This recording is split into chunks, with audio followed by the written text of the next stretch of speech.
পৌষের শীতে সজীব অনুভূতি প্রকৃতি ও জনজীবনে। কুয়াশা মাখা গরম পিঠার সুগন্ধ, আগুনের ভাপ আর খেলার আয়োজনে উষ্ণ স্মৃতির ছাপ। ঢাকা মাওয়া এক্সপ্রেসওয়েতে ফের সড়ক দুর্ঘটনা, নিমতলা ও হাসারায় আলাদা দুর্ঘটনায় 4 জন নিহত। আমার অধিকার 1 2 3 4 আমার অধিকার বাধা দেয় সরকার। ডাকসু নির্বাচনের রোডম্যাপ ঘোষণায় ঢাকা বিশ্ববিদ্যালয়ের উপাচার্যকে আলটিমেটাম, মধ্যরাতে ক্যাম্পাসে শিক্ষার্থীদের বিক্ষোভ।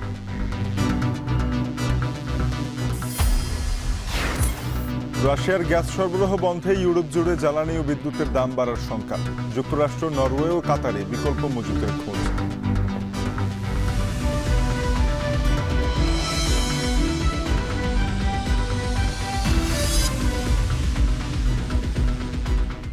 স্বাগত এখন বাজারে, এখন বাণিজ্যে আপনাদের সাথে আছে আমি তানজিম শাফিন।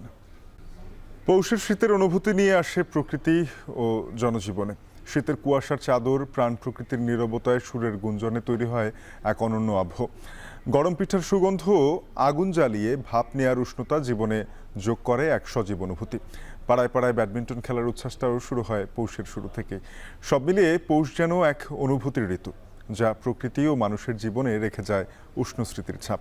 বিস্তারিত জানবো শাহাদাত অভ্রের প্রতিবেদনে। পৌষের নিকটাত্মীয় এই কুয়াশার চাদর।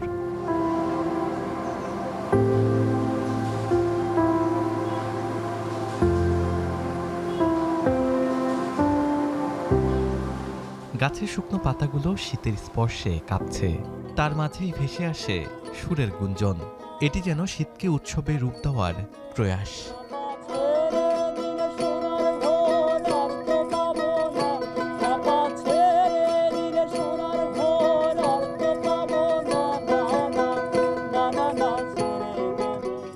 প্রকৃতি নিজেকে মুড়িয়ে নিয়েছে শীতের বাতাসে। পৌষের রাত এই শহরকে করেছে নির্জন কবিতার দৃশ্যপট। রাতের ঝরা পাতা, গরম পিঠার সুগন্ধ আর রাস্তার মোড়ে জ্বলতে থাকা আগুনের উষ্ণতা, সবকিছু মিলিয়ে পৌষের এই রাত যেন এক সজীব অনুভূতির গল্প বলে। এই পৌষ মাসে যে সময়টা বা শীতের যে আমেজটা, এই আমেজে আমি অনেক গল্প খুঁজে পাই। হয়তোবা আমি রাস্তা দিয়ে ঘুরছি, কেউ হয়তোবা পিঠা খাচ্ছে, কেউ পিঠা বিক্রি করছে। পৌষে বিভিন্ন ফুলের যে ঘ্রাণগুলো রয়েছে, সেই ঘ্রাণগুলো আমাকে অনেক স্মৃতি মনে করিয়ে দেয়, যে স্মৃতিগুলো স্পেশালি আমার লেখার মধ্যে ফুটিয়ে তোলার চেষ্টা করি আমি। তো শীতকালে মানুষজন বাইরেও অনেক কম থাকে, তো নিরিবিলি গানটা গাওয়া যায়। গান যেহেতু সাধনার ব্যাপার, মন থেকে আসে। কেমন করে যেন শীত একটি খেলাকে নিজের করে নিয়েছে। পাড়ায় পাড়ায় ব্যাডমিন্টন কোর্ট তৈরি করার ধুম পড়ে যায় পৌষের শুরুতেই। শিশুরা অধীর আগ্রহে অপেক্ষা করে ব্যাডমিন্টনের একজোড়া ব্যাটের জন্য। শীতের সময় আমরা বিভিন্ন ধরনের খেলাধুলা, যেমন ক্রিকেট খেলার পাশাপাশি ব্যাডমিন্টন খেলাটা আমরা সবচেয়ে বেশি খেলি। ব্যাডমিন্টন খেলার ভিতর যে একটা উষ্ণ ভাব আছে, এটাই মূল আকর্ষণ। বাংলাদেশের শীতকাল উৎসবের ঋতু বলেই পরিচিত। পৌষের সন্ধ্যায় গ্রামের উৎসব ভর করে গরম পিঠার ধোঁয়ায়। শহরের অলিতে গলিতেও দেখা মেলে রকমারি পিঠার পসরা। একবারে খাওয়া গেল 2টা, আরেকজনে খাওয়া গেল 2টা, তো এরকম করে তো 2-1টা করে যায়, আস্তে আস্তে যায়। আর বেশি শীত পড়লে না আল্লাহ কই তারবো। শীতকালে পিঠা খেতে অনেক মজা, এর লেগে পিঠা কিনলাম। ধোয়া উঠা চায়ের দোকান যেন পূর্ণতা পায় এই পৌষেই। চলে আড্ডা, এক চুমুক চা হয়ে ওঠে অমৃত। বন্ধুদের নিয়ে রাতের বেলা আড্ডা দেওয়া এবং শীতকে দূর করার জন্য চা আর গরম পানি, এটাই অত্যন্ত আনন্দদায়ক। ভালোই লাগে, দেখা গেছে সবাই বন্ধু বান্ধব একত্রে, প্লাস হচ্ছে ওয়েদারটাও জোস। রাস্তার ধারে জ্বলতে থাকা আগুন শীতার্ত মানুষের মনে আশার প্রদীপ হয়ে জ্বলে। অন্যদিকে তরুণরাও বেরিয়েছে শীতকে উদযাপন করতে। প্রতি বছর এত ঠান্ডা তো পড়ে না, এবার একটু বেশি ঠান্ডা পড়ছে, তাই সবাই মিলে এনজয় করছে। আজকে আমরা সবাই মিলে এখানে বারবিকিউ পার্টি করার একটা প্ল্যান করছি, তো এভাবে আমরা উদযাপন করতেছি আর কি শীতটা তুলনামূলকভাবে আরামদায়ক লাগে, যে আমি ঘামতেছি না বা গরম লাগতেছে না, অস্থির লাগতেছে না। রাত বাড়তেই পাল্লা দিয়ে বাড়ে শীত। কারো কারো কাছে শীতের রাত সুদীর্ঘ। ভারী পোশাকে শীতকে মানিয়ে নেওয়ার কি ভীষণ চেষ্টা থাকে রাতের রাস্তায়। শীত তীব্র কিন্তু ক্ষণস্থায়ী। তবু এই পৌষের শীত আমাদের কাছে ধরা দেয় আমাদের কিছু অভ্যাসের পরিবর্তন হয়ে যায় আমাদের দিনরাত এবং আচার আচরণ। এই পৌষের শীত তৈরি করে বিশেষ কিছু মুহূর্তের কারো কারো কাছে এই শীত ধরা দেয় প্রিয় ঋতু হয়ে। শাহাদাত অভ্র, এখন, ঢাকা। রাজধানীবাসীর শীত যাপনের খোঁজ রাখছেন সহকর্মী মিয়া আমিরুল ইসলাম, যুক্ত হব তার সাথে। আমিরুল, জানাবেন পৌষ যাপনে রাজধানীর রাতের চিত্রটি আমরা দেখছিলাম সংবাদের শুরুতে। সকালে কতটা কুয়াশা, শীতের তীব্রতা রয়েছে, গরম চা পিঠাপুলির আয়োজন সাপ্তাহিক ছুটির দিনে কতটা দেখছেন রাজধানীতে?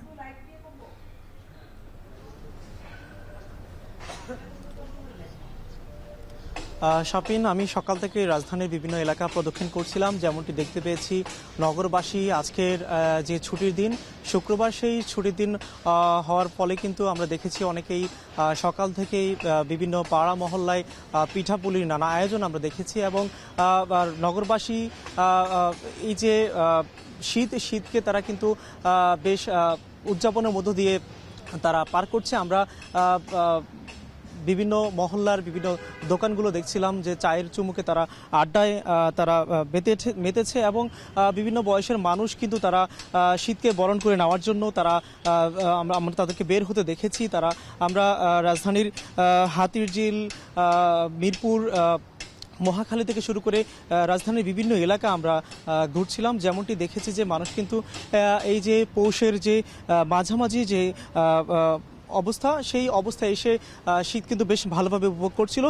তারা যেটি বলছিল যে আসলে রাজধানীতে এরকম শীত তারা বেশ ভালোভাবে নিচ্ছে। এবং আরেকটি বিষয় জানিয়ে রাখতে চাই, আমরা আবহাওয়া অফিস সূত্র থেকে একটি বিষয় জানতে পেরেছি যে গতকালকের তাপমাত্রা যেটি ছিল ঢাকায় সর্বনিম্ন তাপমাত্রা যে 13.8 ডিগ্রি সেলসিয়াস, সেটি কিন্তু আজকেও একই অবস্থা বিরাজ করছে। এবং আরেকটি বিষয় যে আমরা শীতের যে ঢাকায় যে শীত উদযাপনের যে বিষয় যে বলছিলাম, সেটি হচ্ছে আমরা বিভিন্ন জায়গায় দেখেছি যে পিঠাপুলির যে আয়োজন, অর্থাৎ মাটির চুলা আসলে রাজধানীতে খুব একটা দেখা যায় না, যেটি কিন্তু আমরা দেখছিলাম। এবং আরেকটি বিষয় যেটি হয়েছে যে সপ্তাহে ছুটির দিন হওয়ায় মানুষ কিন্তু কিছুটা বের হয়েছে, তবে পাশাপাশি তারা কিন্তু চায়ের চুমুকে তারা আড্ডা দিচ্ছে, খোশ গল্প করছে এবং কিছু কিছু দোকানপাট আমরা খুলতে দেখেছি।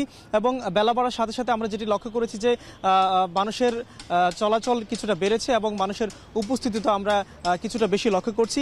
এবং আরেকটি বিষয় যেটি ঘটেছে যে রাজধানী জুড়ে যে পৌষের যে মাঝামাঝি অবস্থা, সেই অবস্থায় এসে কিন্তু নগরবাসী শীতকে বলা চলে একদিকে আজকে সপ্তাহে ছুটির দিন, সেই সাথে পৌষের যে মাঝামাঝিতে এসে ভালোভাবে শীত পড়ার যে একটি আবহ সেটি পড়ছে। তো সব মিলিয়ে নগরবাসী কিন্তু শীতকে বেশ ভালোভাবে উপভোগ করছে। শাপিন, এই ছিল আমার কাছে রাজধানীর আগারগাঁও থেকে সর্বশেষ। সহকর্মী মীর আমিরুল ইসলাম জানাচ্ছিলেন রাজধানীতে শীত উদযাপনের বা উপভোগের খবর। এদিকে ছুটির দিনে দোকানপাট বন্ধ থাকায় রাজশাহীর সাহেব বাজার ফুটপাতে বসে পুরাতন কাপড়ের পসরা।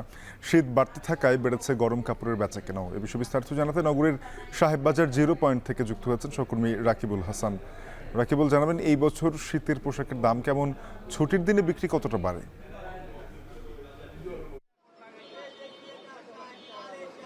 শাফিন, গেল 2 দিন থেকে আসলে রাজশাহীতে শীতের যে তীব্রতা সেটি বেড়েছে এবং রাজশাহীতে যে হাড় কাঁপানোর শীত হয় সেটি আসলে অনুভূত হচ্ছে। বিশেষ করে আসলে হিম বাতাসের কারণে এই প্রবাহ বা এই শীতের অনুভূতিটি আসলে বেশি পাওয়া যাচ্ছে। এবং এর কারণে আমরা যেটি আসলে লক্ষ্য করি যে শুক্রবারে আসলে সাহেব বাজার এবং করিম সুপার মার্কেট সহ পুরো এই রাস্তাটি আসলে ফাঁকা থাকে। সেই সুবাদে যারা এখানে পুরনো কাপড় বিক্রি করেন তাদের একটা পসরা বসে এবং তারা কিন্তু পুরো বাজারের এলাকা জুড়ে কিন্তু আমরা যেটি লক্ষ্য করেছি যে তারা এখানে কাপড় নিয়ে এসেছেন এবং এখানে সবগুলো আসলে পুরনো কাপড় এবং মোটা কাপড়, গরম কাপড়। শীতের এই কাপড় বিক্রির হিড়িক যেন গেল 2 দিন আসলে বেড়ে গেছে এবং হচ্ছে সেক্ষেত্রে আমরা দেখছি যে তারা বলছেন সকাল থেকে অন্যান্য দিন যেমন একটু বেলা হয়ে আসলে ভিড়টি বাড়ে, কিন্তু আজকে সকাল থেকে আসলে ভিড় বেড়েছে এবং প্রত্যেকেই কিন্তু পছন্দসই কাপড়গুলো দেখে শুনে কিনছেন। যদিও আসলে পুরনো কাপড়, তারপরেও আসলে এখান থেকে ভালো যেটা থাকে সেটা কেনার চেষ্টা করেন। এখানে কিছুক্ষণ আগে ব্যবসায়ীদের সাথে আমরা কথা বলছিলাম, তারা যেটি বলছেন যে তারা আসলে বাইরে থেকে কাপড়গুলো কেনেন এবং বেল্ট অনুযায়ী আসলে এগুলোর দাম হয়। কোনো বেল্ট 14 থেকে 15,000 টাকা, কোনো বেল্ট আসলে 45-55,000 টাকাতেও তারা পান এবং সেখান থেকেই তারা যেই কাপড়গুলোর মান ভালো সেগুলোকে আলাদা করেন এবং এই পার্থক্য করেই আসলে তারা একটি দাম পরিমাপ করেন এবং সেইভাবেই আসলে দাম দরগুলো হয়। এখানে আমরা হাকডাকে যেটি শুনতে পাচ্ছি, কোনোটি আসলে 50 টাকাতেও বিক্রি হচ্ছে শীতের কাপড়, কোনোটিতে আসলে 1,000-1,200 টাকা চাইছেন, কখনো 2,500 টাকা পর্যন্ত আমরা আসলে চাইতে দেখছি। এখানে ভালো মানের ছেলেদের কোট, মেয়েদের লং কোট সহ অন্যান্য বাচ্চাদের কাপড় চোপড়ও আসলে আছে এবং পাশাপাশি এই শীতে সবচেয়ে বেশি যেই জিনিসটি আসলে জরুরি হয়, ছোট ছোট যে কাপড় চোপড়, সেগুলো কিন্তু আসলে এখানে পাওয়া যাচ্ছে। তারা যেটি বলছেন যে আসলে এটি মানের পার্থক্যে আসলে দামটি নির্ধারণ হয় এবং ক্রেতা আসলে কতটুকু পছন্দ করছে সেটির উপরেও আসলে নির্ভর করে আসলে তারা দামটি নির্ধারণ করে। সেক্ষেত্রে আসলে দামের এইটি নির্ভর করে আসলে কতটুকু আসলে ক্রেতার পছন্দ হচ্ছে এবং আসলে বিক্রেতার কাছে সেটি কত পরিমাণে আছে বা এই পুরো বাজারে আসলে সেই রকম মানের আসলে কতটুকু জিনিসপত্র আছে সেটিকে কিন্তু তারা আলাদা আলাদা করে রাখেন এবং সেটির উপরে আসলে দামটি নির্ভর করে থাকে। তবে এখানে আমরা যেটি লক্ষ্য করছি, ন্যূনতম 50 টাকা থেকে শুরু করে ওপরে 2,000-2,500 টাকা দরেও কিন্তু আসলে জিনিসপত্র বিক্রি হচ্ছে এবং শুক্রবার এলেই পুরো বাজার জুড়ে কিন্তু ব্যবসায়ীরা তাদের এই পুরনো কাপড়ের নিয়ে পসরা বসান। তো শাফিন, এই ছিল রাজশাহী থেকে আমার কাছে সর্বশেষ। সহকর্মী রাকিবুল হাসান যুক্ত হয়েছিলেন রাজশাহী থেকে, জানাচ্ছিলেন গরম কাপড় বিক্রির খবর। যশোরে খেজুরের রসের খ্যাতি দেশ জুড়ে। শীতের আগমনে গাছ থেকে রস সংগ্রহের পর খেজুরের গুড় তৈরিতে ব্যস্ত গাছিরা। এ নিয়ে আরও জানাতে যশোরের তালবাড়িয়া এলাকা থেকে যুক্ত হয়েছেন সহকর্মী রিপন হোসেন। রিপন, জানাবেন যে খেজুরের রস থেকে গুড় তৈরিতে কি পরিমাণ সময় লাগে, কেমন দাম পাচ্ছেন গাছিরা?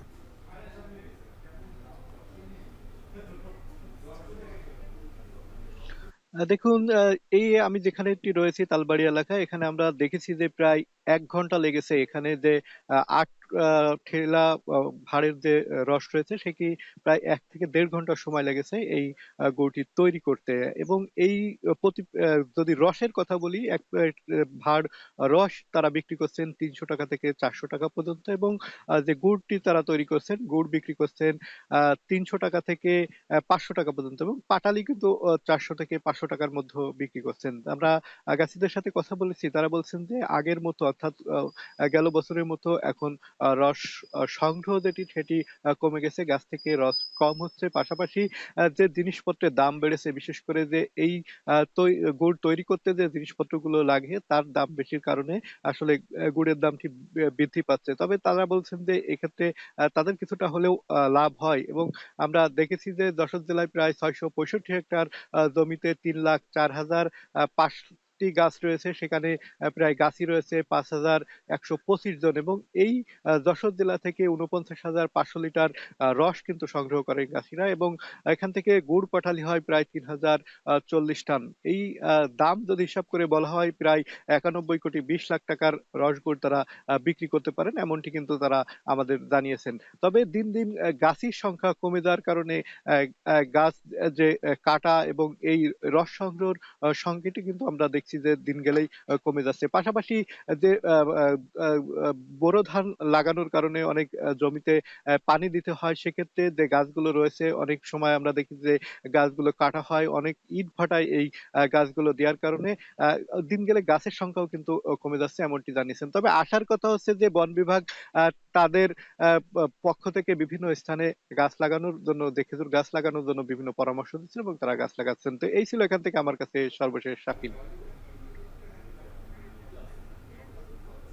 যশোর থেকে খেজুর রস সংগ্রহ এবং গুড় তৈরির খবর জানাচ্ছিলেন রিপন হোসেন।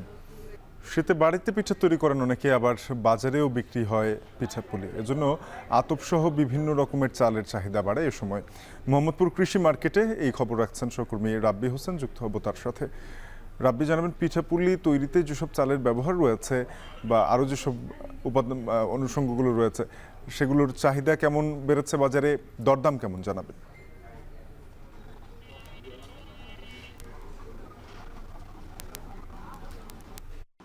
শীতে যখন শুরু হয়, সবচেয়ে বড় অনুষঙ্গ থাকে আয়োজনে বড় একটা উপাদান হলো আতপ চাল। আমি কয়েকটি মার্কেটে ঘুরেছি আজকে, মোহাম্মদপুর কৃষি মার্কেট রয়েছে সেখানে আছি। আমি এখানে এসে খোঁজখবর নিয়ে জানতে পেরেছি যে আতপ চাল গত সপ্তাহের ব্যবধানে আজকে প্রতি কেজিতে বেড়েছে 5 টাকা করে, অর্থাৎ শীতের সঙ্গে আতপ চালের যে চাহিদা সেই চাহিদা বাড়ার কারণে এখানে প্রতি কেজিতে 5 টাকা করে দরে পাইকারি দামে বিক্রি হচ্ছে। সেই চালটি আবার ভোক্তা পর্যায়ে যখন যায়, অর্থাৎ পাড়া মহল্লার দোকানে যখন যায়, তখন সেই চালের দাম হয়ে যায় 55 টাকা কেজিতে। আমি মোহাম্মদপুর কৃষি মার্কেটের খুচরা কয়েকটি দোকানদারের সঙ্গে কথা বলেছি, তারা বলছেন যে আজকে তারা আতপ চাল 55 টাকা করে বিক্রি করছেন, অর্থাৎ 5 টাকা বেড়েছে। এবং কয়েকজন বিক্রেতার সঙ্গে ক্রেতার সঙ্গে কথা বলেছি, তারা বলছেন যে শীত এলে তাদের যে পিঠাপুলির আয়োজন থাকে সেই কারণে আসলে আতপ চালের প্রতি তাদের আগ্রহটা বেশি, কারণ নানা ধরনের পিঠাই এই চাল আসলে ব্যবহার করে থাকে, যার কারণে তারা কিছুটা বাড়তি দাম দিয়ে হলেও আসলে কিনতে তারা চাচ্ছেন। অর্থাৎ মৌসুমের যে পিঠা উৎসব বা শীত যাপন, সেই যাপনটা তারা আসলে আনন্দ করে আসলে তারা কাটাতে চান, পিঠাপুলির মাধ্যমে আসলে পরিবারের সঙ্গে আনন্দ ভাগাভাগি করতে চান।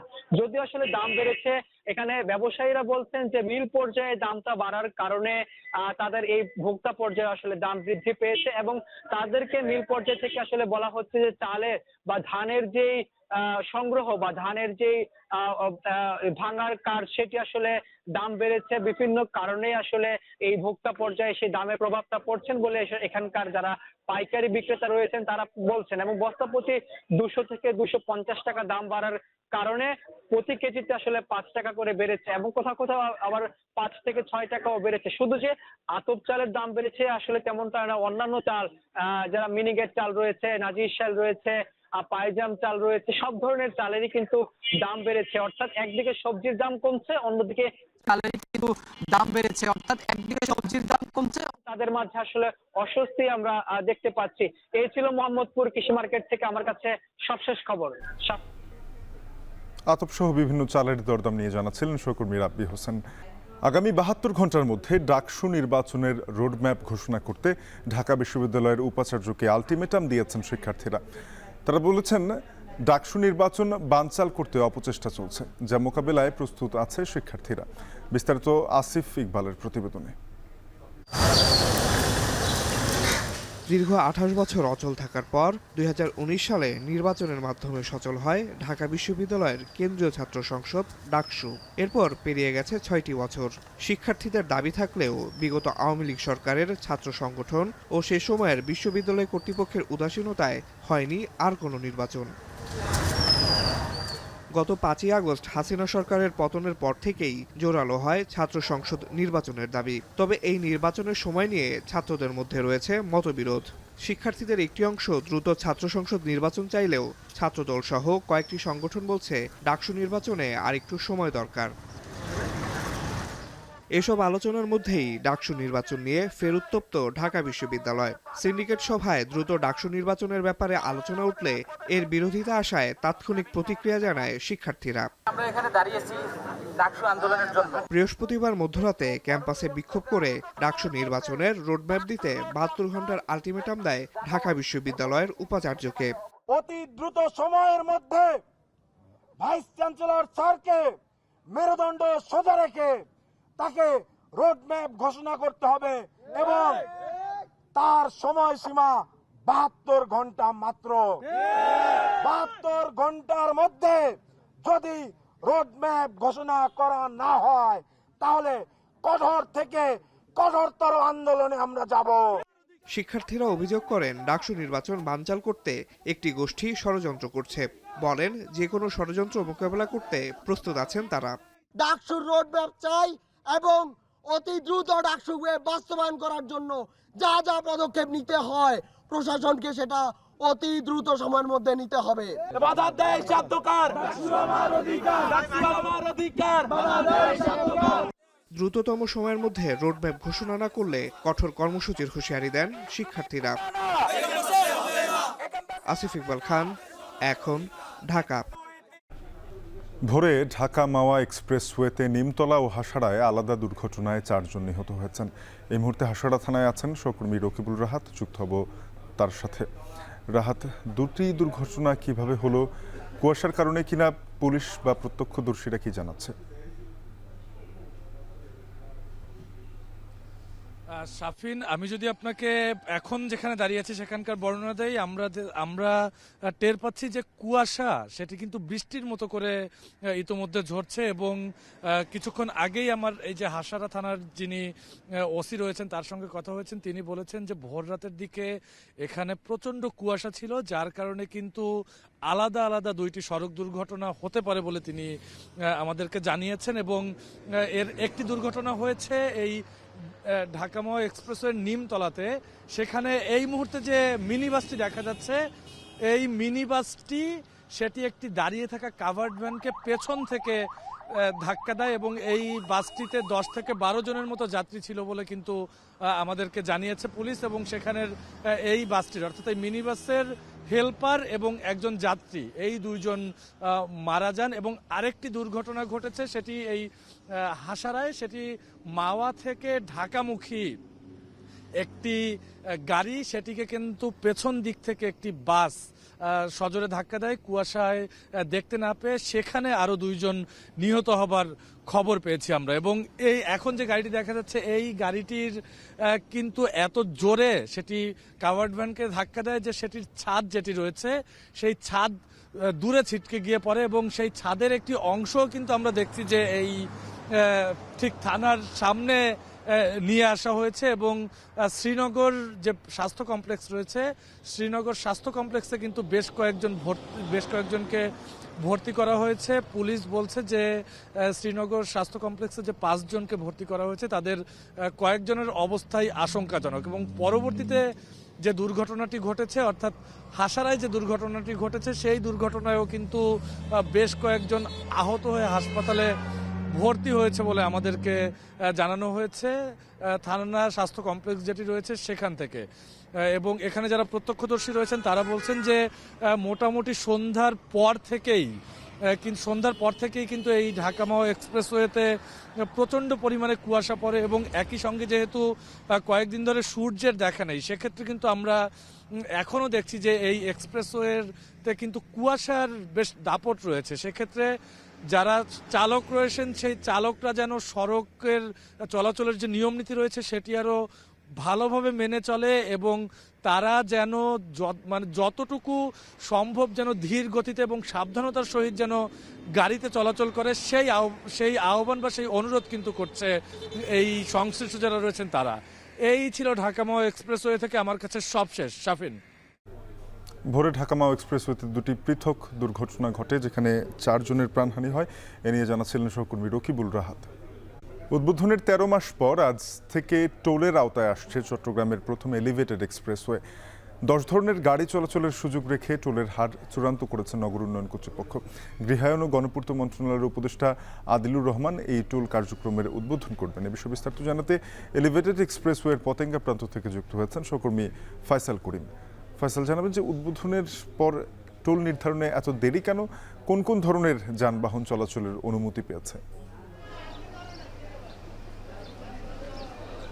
কিছুক্ষণ আগেই উপদেষ্টা আদিলুর রহমান এই এক্সপ্রেসওয়েতে যে বাণিজ্যিকভাবে যান চলাচল কার্যক্রম অর্থাৎ টোল আদায়ের যে কার্যক্রম সেটি উদ্বোধন করেছেন এবং আমরা দেখেছি যে চট্টগ্রামের যিনি মেয়র আছেন ডাক্তার শাহাদাত হোসেন তার গাড়িতে টোল দেওয়ার মধ্য দিয়ে এই কার্যক্রমের যে আনুষ্ঠানিক সূচনা সেটি করা হয় এবং এখন কিন্তু যারা সাধারণ যে যানগুলো আছে সেগুলো টোল দিয়ে প্রবেশ করছে আমরা দেখতে পাচ্ছি এবং আজকে ঠিক সকাল 10টার পর থেকেই এই টোল কার্যক্রম শুরু করা হয়েছে এবং আমরা যেটি জানি যে আসলে উদ্বোধনের প্রায় 13 মাস পরে অর্থাৎ গত 2023 সালের নভেম্বরে এটি উদ্বোধন করা হয়েছিল এবং পরীক্ষামূলক যান চলাচল শুরু হয়েছিল গত বছরের আগস্ট থেকে, অর্থাৎ প্রায় পরীক্ষামূলক যান চলাচলের 4 মাস পর এখানে এখন টোল আদায় এর মধ্য দিয়ে যান চলাচল শুরু হয়েছে এবং আমরা যেটি জানি যে এখানে আসলে নানা ধরনের জটিলতা ছিল, বিশেষ করে র্যাম্প কোথায় নামবে, কতটি র্যাম্প হবে এবং এই নামকরণ নিয়েও নানা ধরনের জটিলতা ছিল। সব মিলিয়ে আসলে সেই কারণে কিছুটা বিলম্ব হয়েছে বললেন যারা এখানকার কর্তৃপক্ষ আছেন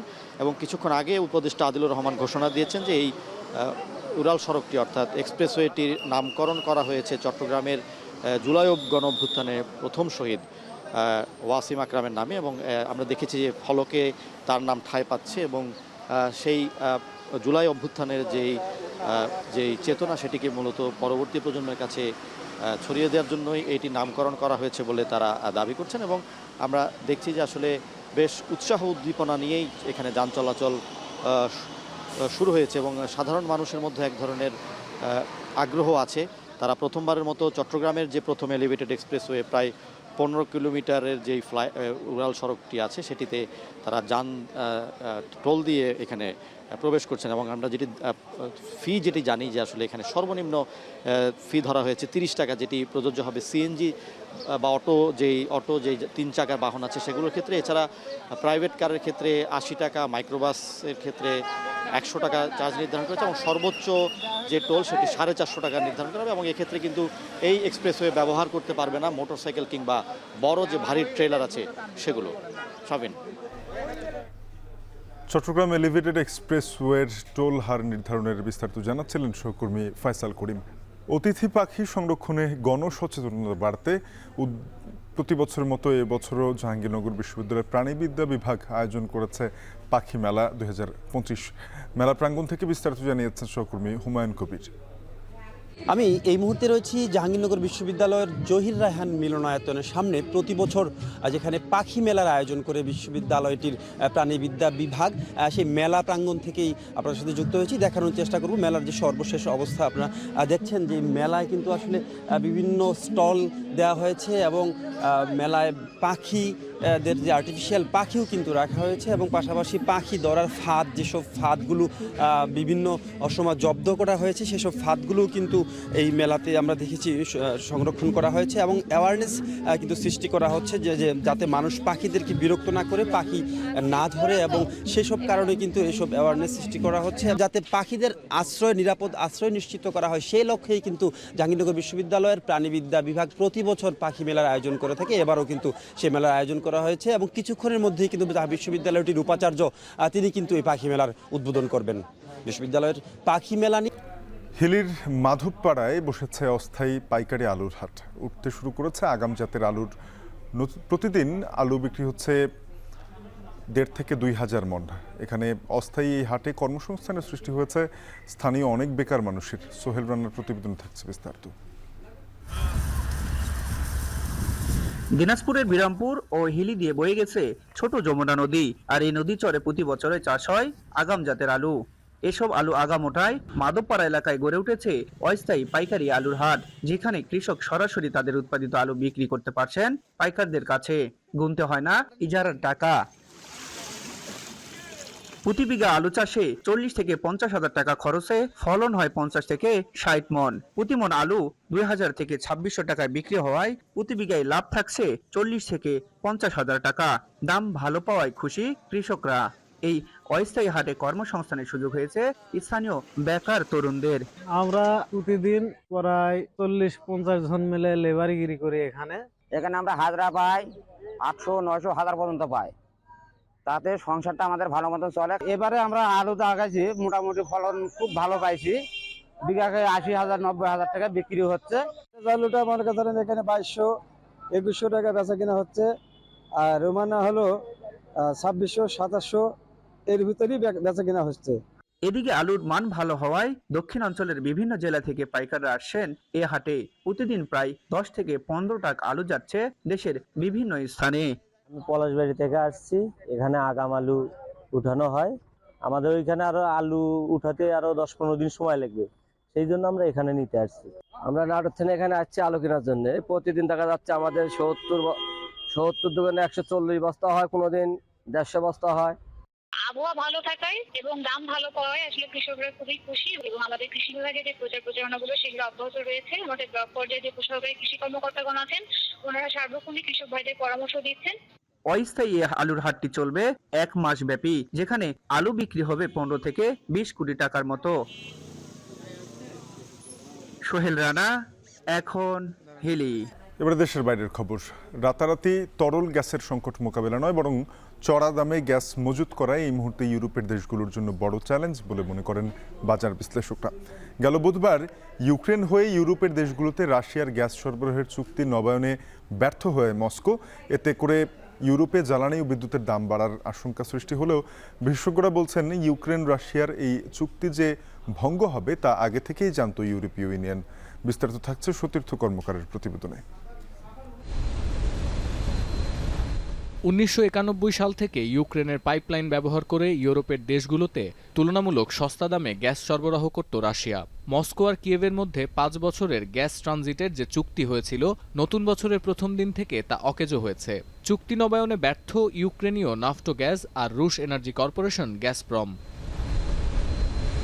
গেল বুধবার 1 জানুয়ারি থেকে বন্ধ আছে সোভিয়েত আমলের এই গ্যাস সরবরাহের রুট।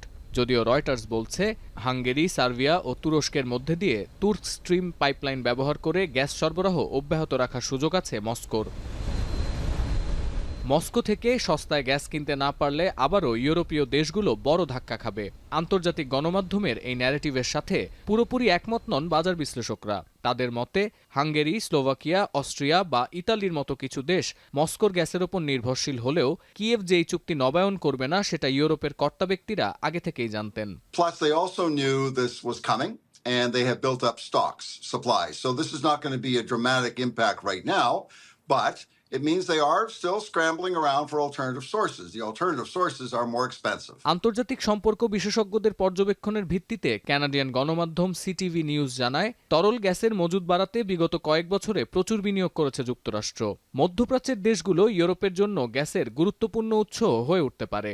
এতে করে চীন বা যুক্তরাষ্ট্রের তুলনায় বেশি দামে প্রাকৃতিক তরল গ্যাস কিনতে হবে ইউরোপকে। যুক্তরাষ্ট্র, কাতার কিংবা নরওয়ের মতো দেশ যখন রাশিয়ার বাজার দখল করছে, তখন স্লোভাকিয়ার প্রধানমন্ত্রী রবার্ট ফিকো বলছেন, মস্কো এই ক্ষতি পুষিয়ে নিতে পারলেও চরম সংকটে পড়বে ইউরোপীয় ইউনিয়নের সদস্য রাষ্ট্রগুলো। মস্কোপন্থী এই নেতা শুরু থেকেই সতর্ক করছেন, ইউক্রেন রাশিয়া গ্যাস রুট বন্ধ হলে স্লোভাকিয়ার ট্রানজিট রাজস্ব আয় ঘাটতির পরিমাণ কয়েক মিলিয়ন ইউরো ছাড়িয়ে যাবে। ইউরোপ জুড়ে বাড়বে গ্যাস ও বিদ্যুতের দাম এবং এই পুরো বিষয়টির জন্য ইউরোপের রাঘব বোয়ালদের দুষছেন স্লোভাক প্রধানমন্ত্রী। Nikto, opakujem nikto, netlačí Slovensko preč zo životného priestoru, ktorým je Európske spoločenstvo. Treba ale vidieť, že v tomto spoločenstve začínajú dominovať Moscow Kiev route বন্ধ হওয়ার পরপরই জার্মানি ও ইতালি থেকে গ্যাস কেনার পরিকল্পনা জানিয়েছে রাশিয়ার গ্যাস নির্ভর আরেক দেশ অস্ট্রিয়া। গার্ডিয়ান বলছে, ইউরোপ জুড়ে গ্যাস মজুদের তোড়জোড় দেখে বোঝা যাচ্ছে গ্যাসের সরবরাহ সংকট নয়, বরং গ্যাসের চড়া মূল্যই ইউরোপের নেতাদের মাথা ব্যথার মূল কারণ হতে যাচ্ছে।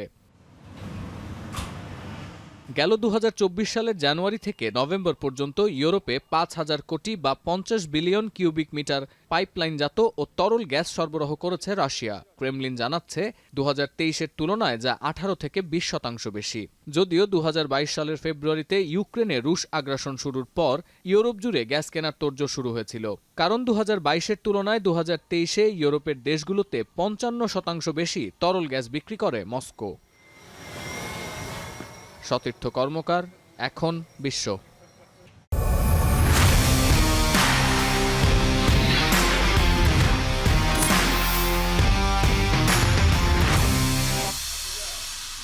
এবারে বিপিএল এর টিকিটের জন্য ক্ষুব্ধ দর্শকরা। প্রথম 3 দিনই স্টেডিয়ামের গেট ও টিকিট কাউন্টারে হয়েছে বেশ কিছু ভাঙচুরের ঘটনা। এ বিষয়ে বিস্তারিত জানাতে আমাদের সাথে যুক্ত হয়েছেন সহকর্মী তাসওয়ান নাফি। নাফি, মিরপুর স্টেডিয়ামে বর্তমান পরিস্থিতি কি? আসরের চতুর্থ দিনে টিকিট বেচা কেনা কেমন দেখছেন? কতটা শৃঙ্খলা দেখা যাচ্ছে?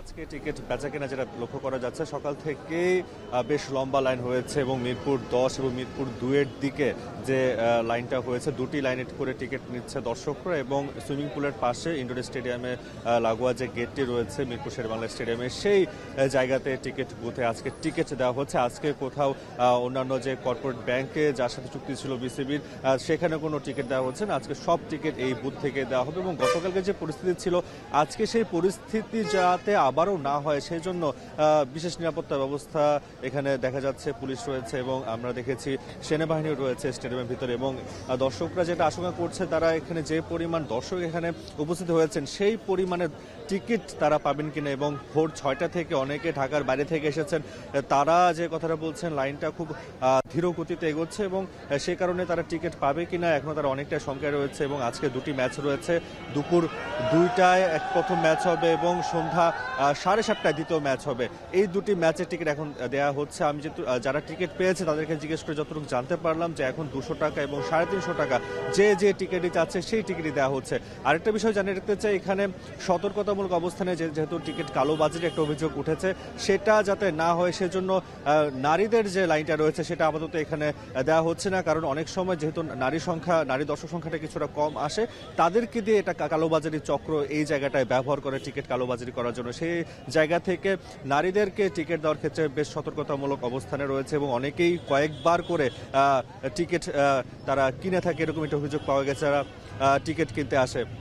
আরেকটা বিষয় বলে রাখতে চাই, আজকে দুটি ম্যাচ রয়েছে এবং দুটি ম্যাচেরই টিকিট এই মুহূর্তে মিরপুর শেরেবাংলা স্টেডিয়ামে দেওয়া হচ্ছে। এখন পর্যন্ত কোনো অনাকাঙ্ক্ষিত অবস্থা তৈরি হয়নি। তো এই ছিল সবশেষ। We are proud partner of defending champion Fortune Borishal. Legends, local heroes, foreign stars, all are glittering. Stay well, keep well. এখন বাণিজ্য শেষ করব, তার আগে শিরোনামগুলো আরেকবার।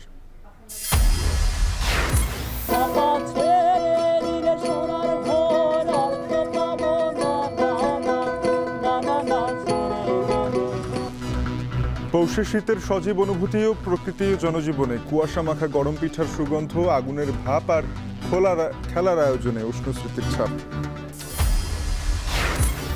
ঢাকা মাওয়া এক্সপ্রেসওয়েতে ফের সড়ক দুর্ঘটনা, নিমতলা ও হাসাড়ায় আলাদা দুর্ঘটনায় 4 জন নিহত।